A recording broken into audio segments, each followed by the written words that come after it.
What if I told you the love you're holding on to isn't love at all, but a psychological trap that's quietly destroying you? You see, there's a reason you feel addicted to someone who hurts you, why you can't walk away even when your heart is bleeding, why their absence feels like suffocating and their presence feels like poison. That reason isn't romance, it's trauma bonding. And until you understand it, you'll keep confusing destruction for devotion. The first brutal truth: love heals, but trauma bonding keeps you hooked on pain. If you're lying awake at night, questioning your sanity, replaying every fight, begging yourself to be enough for them, that's not intimacy. It's entrapment. And here's the thing no one tells you. The chemicals in your brain during a toxic cycle mirror the chemicals of actual addiction.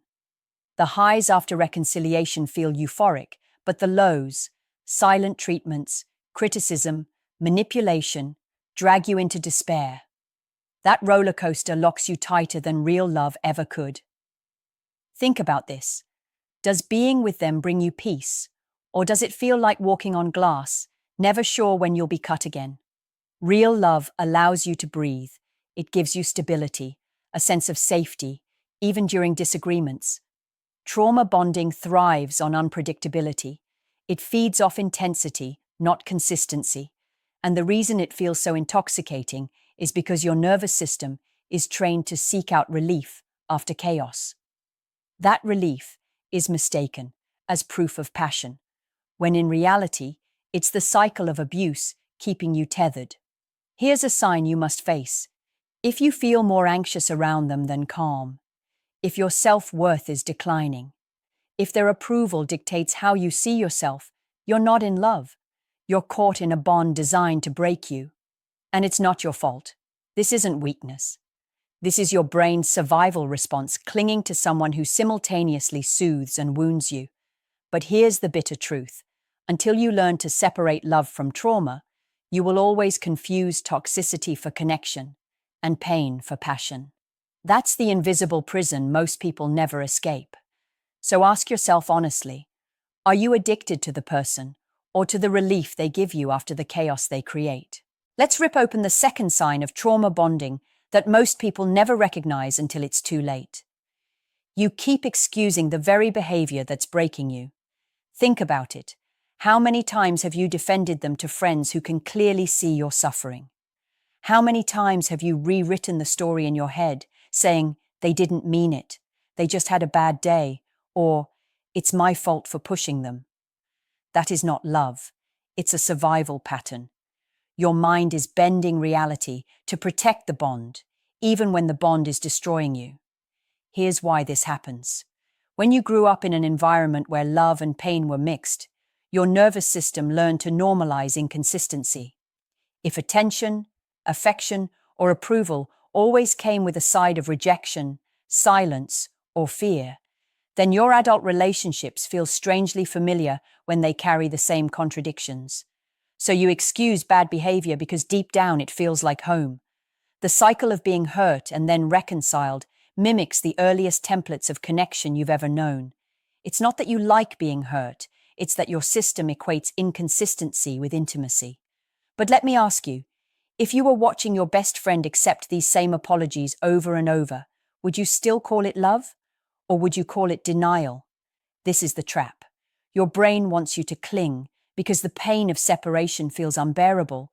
So it convinces you that the hurt is worth it. It tells you they'll change. It tells you maybe next time will be different, even though history proves otherwise. That's trauma bonding, making excuses, rationalizing, silencing your own needs, and labeling abuse as love. The cruel irony is that the more you excuse them, the deeper the bond digs into your identity. Suddenly, you're not just defending them, you're defending the story you've built around them. And that story becomes your prison. Because if you admit the truth, that they are not loving you in a healthy way, you have to face the terrifying reality of being alone, of starting over, of confronting wounds you've buried for years. That's why most people don't leave. Not because they don't see the truth, but because they fear the emptiness that comes after breaking free. So here's the question that cuts deepest. Are you defending the person in front of you? Or are you defending the version of love you always wished existed but never truly had? The third sign of trauma bonding is the cycle of withdrawal and euphoria, the addictive loop that keeps you hooked even when logic tells you to run. You've felt it. The tension builds, the arguments erupt, the distance stretches until your body aches from missing them. And just when you're ready to collapse, they return with sweetness, apologies, affection, and suddenly you feel alive again, as if nothing bad ever happened. That rush, that intoxicating relief, feels like love, but it's not. It's the chemical release of dopamine and oxytocin after deprivation. It's the same mechanism that makes gambling and drugs addictive. It's not your fault you crave them. It's biology hijacked by toxicity. Here's what most people never see. Healthy love is not a roller coaster of emotional starvation, followed by feasts of attention. Real intimacy doesn't require you to suffer first in order to feel cherished later. But trauma bonding convinces you that the pain is part of the passion, that the highs are worth the lows. And because those highs are so intense, you keep chasing them, even when the cost is your peace, your self-worth, and your sanity. This is why leaving feels impossible. You're not just leaving a person, you're leaving a chemical addiction. Your body literally goes into withdrawal without them. That's why days without their texts feel like 1,000 knives in your chest. That's why your mind replays the sweet moments over and over, filtering out the pain. It's not because you're weak. It's because your system is wired to chase relief from the very one causing the damage. And here's the most brutal truth. The more you chase that relief, the deeper you train your brain to confuse suffering with love. So if you catch yourself saying, "But when it's good, it's amazing," understand this. That is not proof of love. That's proof of the cycle. The fact that you have to cling to the highs so desperately reveals how devastating the lows really are. Real love doesn't demand you sacrifice your stability for fleeting moments of bliss. Real love feels safe, even when it's quiet. It doesn't need drama to prove its existence. So here's the question you must wrestle with tonight. Are you in love with the person in front of you? Or are you addicted to the relief they give you after they break you? The fourth sign of trauma bonding is the way you lose yourself piece by piece, and you don't even notice it happening until you barely recognize who you are. Think back. Were you once more confident, more alive, more full of dreams and goals before this relationship? And now, do you catch yourself silencing your opinions, shrinking your desires, and molding yourself to fit their moods just so the peace isn't disturbed? That erosion of identity is not love. It's submission to survival inside a toxic bond. When you're trauma bonded, your nervous system is so focused on keeping the connection that it sacrifices parts of you to maintain it. You give up friendships they don't like. You let go of hobbies that take attention away from them. You stop speaking up when something hurts because you fear it will drive them away. Slowly, your world shrinks until your entire existence revolves around one person. That's not intimacy. That's captivity. And the cruel part is, it doesn't happen overnight. It's gradual, invisible, disguised as compromise and devotion. But here's the truth. In healthy love, compromise doesn't cost you your identity. Real love celebrates your individuality. It doesn't demand you erase it. When someone truly loves you, you can expand, not contract. You grow taller in their presence, not smaller. But trauma bonding convinces you that disappearing into their needs is loyalty, that burying your own voice is proof of love. And so, you disappear. And the more invisible you become, the more powerful the bond feels. Because now your worth is tied to how well you can keep them satisfied, how much of yourself you can sacrifice without breaking. This is why so many people in trauma bonds whisper to themselves late at night, "I don't even know who I am anymore." Because deep down, you feel the truth. You've abandoned yourself to stay attached. And here's the gut-punching reality. If you have to betray yourself to keep someone, you've already lost the relationship. Because it's not love keeping you there, it's fear. Fear of rejection, fear of abandonment, fear of emptiness. So ask yourself with brutal honesty, when you look in the mirror, are you still the person you once dreamed of becoming? Or have you become just a reflection of their moods, their needs, their approval?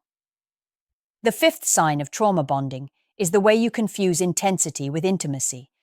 This is the most dangerous illusion of all, because it convinces you that chaos is proof of passion, and that love without turbulence must be shallow or boring. You start to believe that the constant arguments, the fiery reconciliations, the dramatic goodbyes and desperate makeups are evidence of how deeply you both care. But intensity is not intimacy. It's volatility, disguised as connection. Think about it. In real love, you don't feel like you're about to lose the person every other week. You don't have to wonder if silence means punishment or if a smile means safety.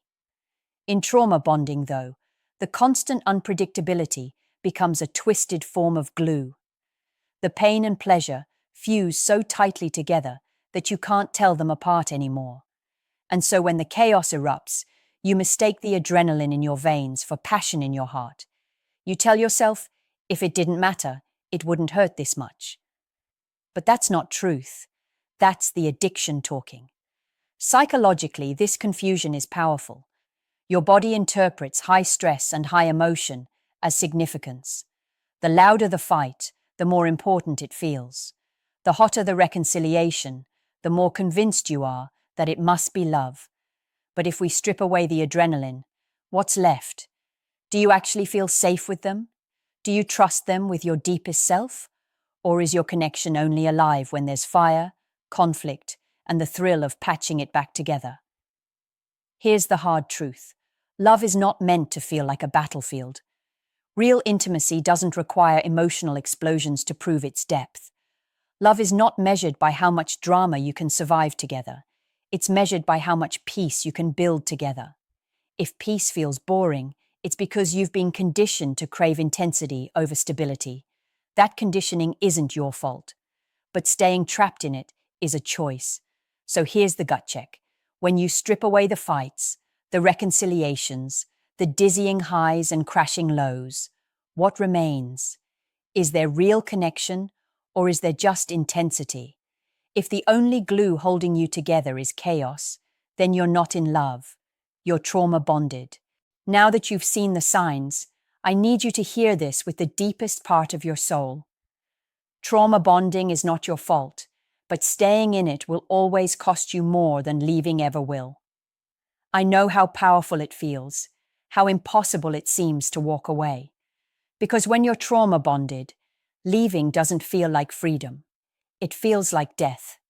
Your body goes into panic, your mind begs you to stay, and every memory of sweetness floods back, as if to convince you that maybe this time will be different. That's the trap. That's how the bond keeps you enslaved. But here's what no one tells you. Healing doesn't come from holding on tighter. Healing begins when you choose yourself, when you realize that the love you crave cannot be born from the same hands that keep breaking you. You were not created to beg for scraps of affection, to live in fear of rejection, to barter your identity just to feel wanted. You were created to love and be loved in a way that expands you, steadies you, and allows you to breathe freely. Anything less than that is not love, it's bondage. So I'm asking you, when was the last time you felt peace in this relationship? When was the last time you didn't have to walk on eggshells, overthink every text, or question your worth based on their mood? If your answer cuts deep, it's because the truth is already inside you. You already know. The question is, will you keep silencing it, or will you finally listen? And here's the most liberating truth. Breaking free isn't just about leaving someone. It's about breaking the contract you unconsciously signed with pain. It's about reclaiming your own voice, your own worth, your own life. The bond feels unbreakable, but it isn't.